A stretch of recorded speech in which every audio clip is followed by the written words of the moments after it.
On the 22nd of April, terrorists brutally killed 26 tourists in Vlagnum in a barbaric and savage act of violence.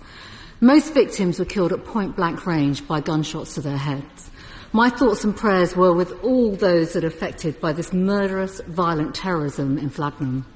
This was an act of terrorism, and we must reflect on the fact that Vlagnum has joined Mumbai, New Delhi and other places in India that will be forever scarred by an act of terror. Mr. Speaker, this is clearly a precarious moment, and we want to see tensions ease between India and Pakistan. We want to avoid a state-on-state military escalation. We're also clear that India has the right to take reasonable and proportionate steps to defend itself and to dismantle the vile terrorist infrastructure that has caused death and continues to threaten them.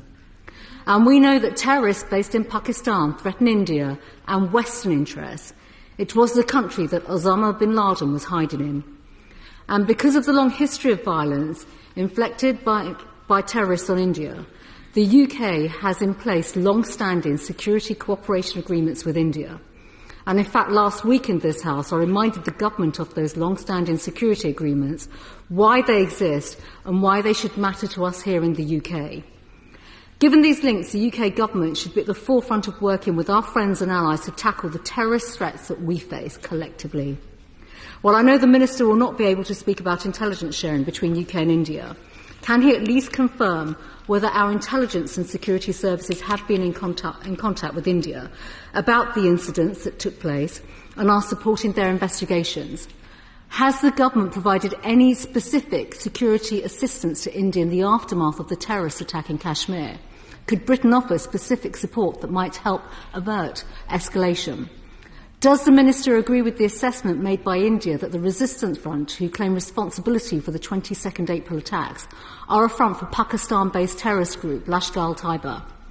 Lashkar-e-Taiba are a proscribed terrorist group who have a clear history of committing acts of terror against India and have reported links to Hamas, including reports that Hamas representatives have met with them earlier this year.